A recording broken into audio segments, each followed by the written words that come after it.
Hi everyone, it's the weekly preview time where I talk about events that are coming up that we might be at or certainly interested in and try and share it with a few of you. But I'm going to add a little bit extra this week. I'm going to talk about the National Road Relay Championships primarily, which start on Saturday at Sutton Park, Sutton Coldfield. But after that, it's up to you whether you bother listening or not, I'm going to chip in a few little bits and pieces, snippets that I know are going on in the sport, bit of gossip if you like, and which some of you might find interesting. Prompted by a conversation I had with somebody else who said they quite enjoyed these previews and just made me think where I could go with them. So a little bit more, because I get information and I think a few of you that are watching might be interested, so I'm going to share it. Anyway, National Road Relay, Sutton Park on Saturday, the 8th of October, coming up. Love it. The London Marathon's just been and gone.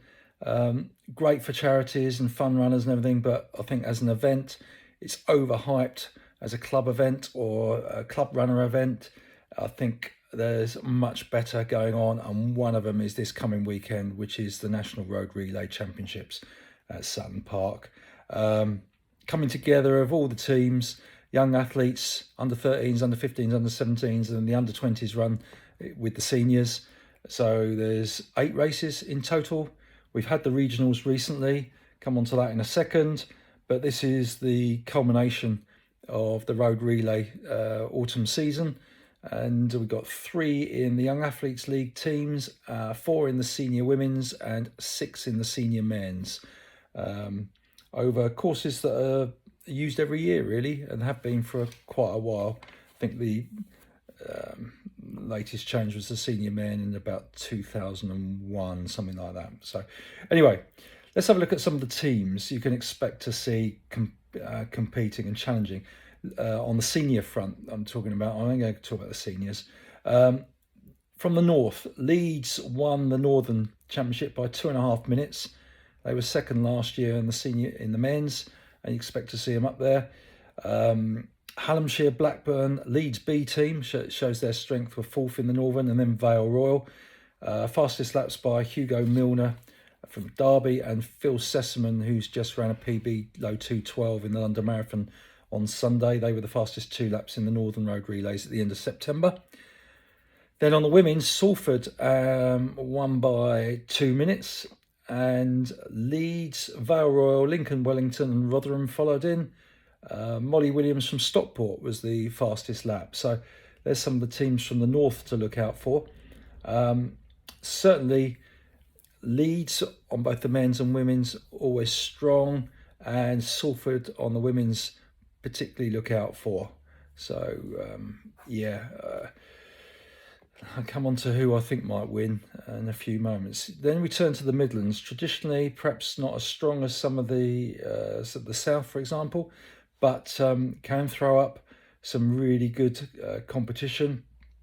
The men's was won by Notts AC, with Birmingham Running and Triathlon Brat in second, Bristol third, Western Tempo fourth, and Birchfield fifth.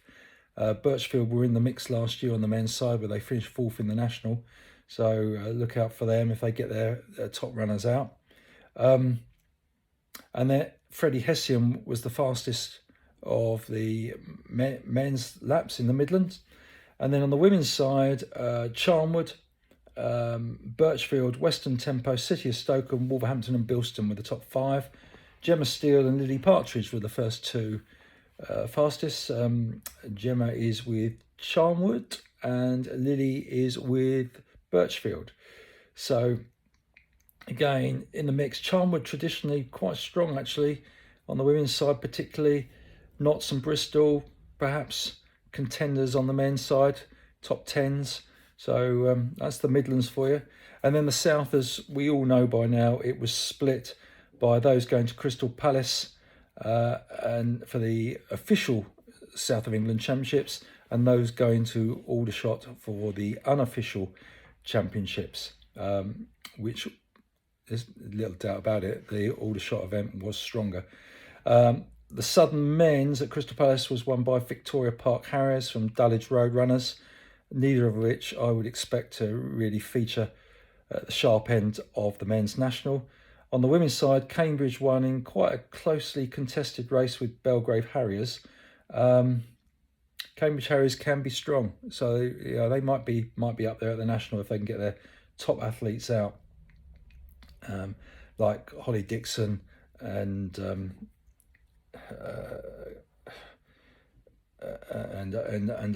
others. Then at Aldershot, we had Aldershot won the men's with a very strong team.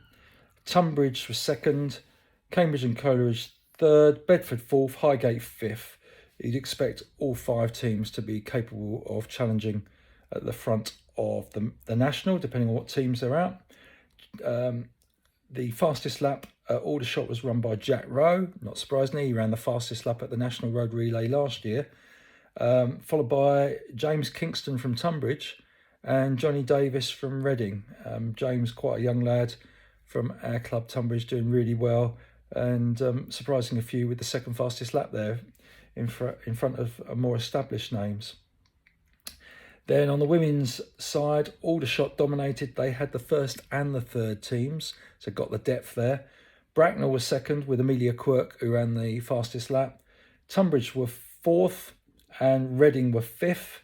Fastest, I say, Amelia Quirk. Steph Twell was the second fastest, running for Aldershot's anchor leg, but she's just done the London Marathon at the weekend, so might be recovering from that. So turning to last year's results, the men's top 5 were Aldershot, Leeds, Shaftesbury with a very strong team, Birchfield and Tunbridge, and the women, Aldershot put first and second A and B teams last year with Lincoln, Wellington, Reading and Southampton following in. Made me think, of course, if Southampton had a really strong men's team out, they won the national cross country and they could compete, but I'm not sure they will get their top runners out like Mohammed, for example. So we shall see. Fastest laps, last year's National Road Relay, Jack Rowe, followed by Emile Caress. So you can see the quality of the event that happens at the National. And Nicole Taylor from Tunbridge was the fastest of the women last year. So prediction-wise, well, I've heard that Aldershot can get out a similar team. We won't know till Thursday this week, a couple of days before, when team declarations have to go in or start to go in. All the team entries and declarations and the results will all be showing up on Sportsoft race results, so look out for that. I will be there trying to film as much as I can, might get a bit of help as well. Looking at predictions, I would say Aldershot and Leeds on the men. If they get their strongest teams out, we pretty much have a good shot at first and second. I think Tunbridge can get in the mix, even though it's my own club. I think can get close to the medals. Again, depends on illness or whatever this week, but yeah, decent team. Jack Rowe, you would have to say, is possibly the favourite to be the fastest lap. Then on the women's side, I'm told that Aldershot won't be as strong, although, of course, they've got the depth. Again, Tunbridge, I think, can be competitive with the team we've got. Won't say more than that. And Salford might be in the mix as well. And Amelia Quirk seems to be coming off of quite a long layoff, I think. Missed quite a lot of the summer. Again, seems to be on hot form in the autumn. Ready for a fastest lap. So there you go. That's the National Road Relays at Sutton Park on Saturday. 10 minutes worth of preview for you. And now let's turn to a few, call them hot topics. I don't know if they are. They are to me because I've been involved in them. Where do we go? South of England Athletics Association and the split on the road relays and what will happen in the future. Well, a few of us are in discussion. We haven't had any contact yet from the Southern Counties, despite the fact they showed signs they wanted to, at least garner some views for the future and what to do. Nothing yet. I and others have reached out to them, trying to explain the background to why the split happened on the relays. Next problem will be the cross-country championships at Beckenham on what became a notorious course last year, not well marshalled, plenty of it on tarmac and not on cross-country. As I think I've mentioned before, chances are people won't support it in the numbers they have in the past unless there's a lot more information put out beforehand. So that's where we are with the Southern Counties. You'd like to think there was an official way forward where championships were organised well and there was really good engagement with the clubs to get the best athletes there, but we shall see. So that's that. England Athletics and England Athletics athlete registration sounds a bit boring, but tick the boxes. You tick the box, your date of birth and your sex. That's traditionally what's been done. Couple of curly balls in there recently. One is when it says sex, it doesn't just say as per your birth certificate. It can be as per your gender recognition certificate. That's what it's shown currently. That means somebody not born female could compete in a female category or be registered that way, and there's protests going. And in fact, we were involved in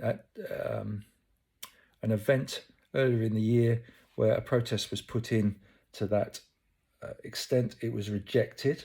Won't go into the whys and wherefores, but it did raise an awareness of what the current rules are on, for example, transgender athletes competing in women's athletics. Very sensitive issue, I know, and I believe that UK athletics and England athletics and the other home countries' organisations should be coming out with a policy on this quite relatively soon, to be put in force next year, which will give clear guidance to everybody, enabling everybody to compete in a category that seems appropriate for them, which would be good, because I think currently it's a bit of a muddle and people are not quite sure how to react to the situation, and there is a distinct lack of guidance on it. Thankfully, there aren't too many cases that we come across, but when they do, they can affect high number of female athletes. And personally, I feel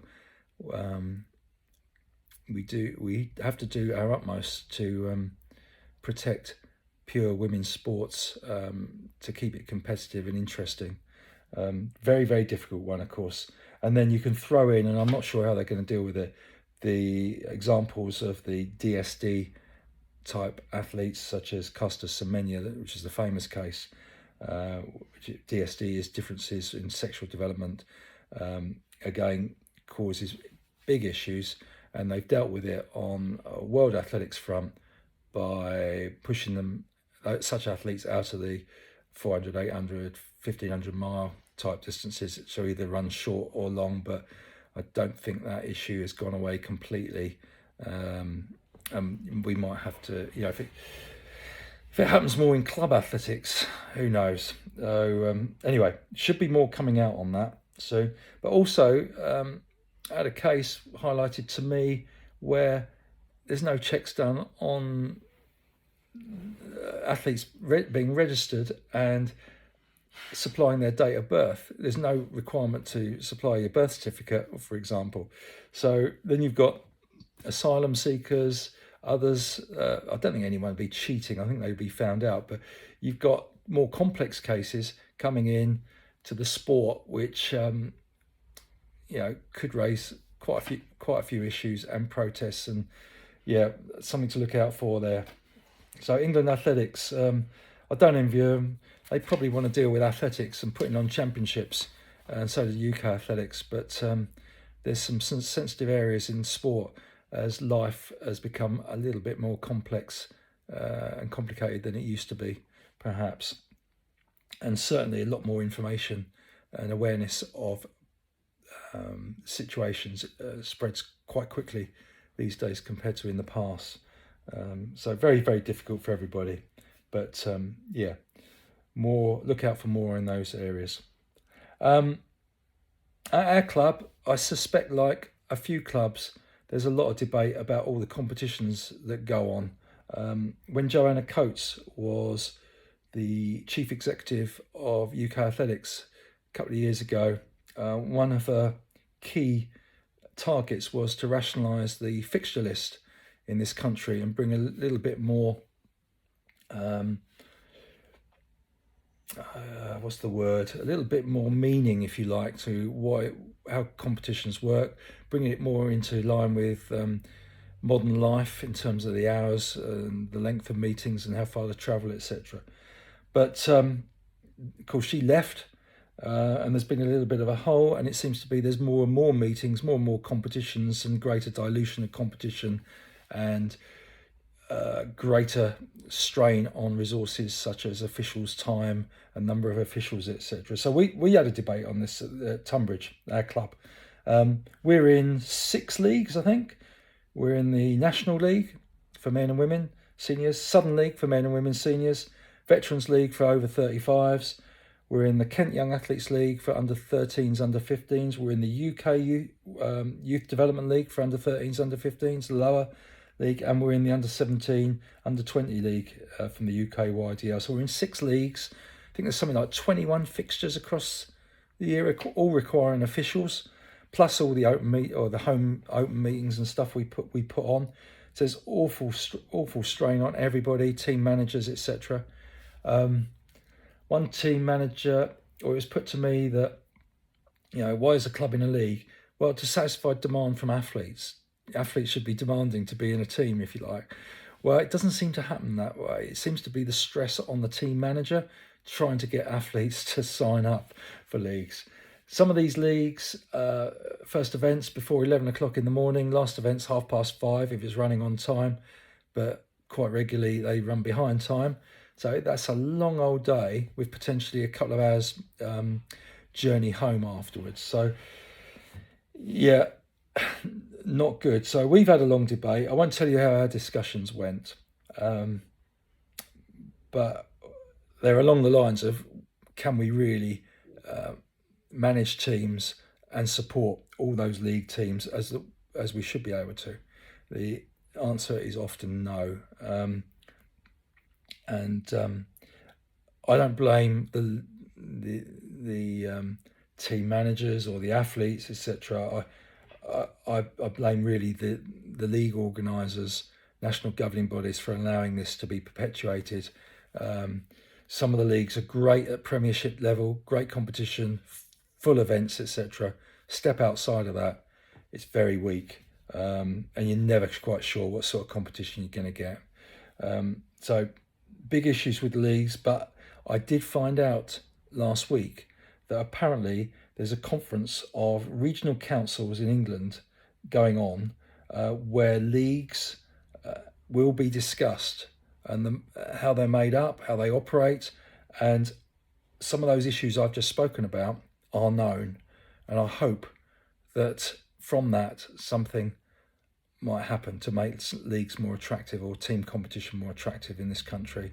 Don't hold your breath, but yeah, let's hope something comes of it, because I don't think we can go on like this. Certainly for Tunbridge, I can't, as a middle and long distance coach, I can't recommend somebody goes along and runs a 3,000 metres in a UK Youth Development League upper age group, under 17, under 20s, when there might be 1 or 2 other athletes in it, and they might be 200 metres ahead or 200 metres behind. That isn't a good experience. So there you go. That's the league debate. Something else even more serious, which I wanted to share with a few people.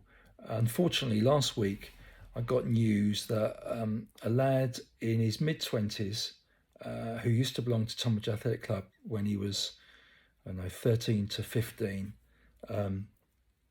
back in, well, over a decade ago, I got news that he took his own life, and it's been on my mind since. We had another case a couple of years ago, similar circumstances. It was a girl in that case, young girl, took her life,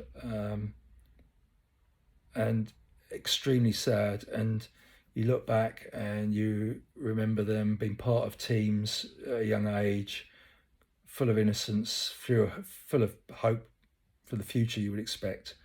I don't think there's much more we could have done, because it's some time had passed since they were members of the club.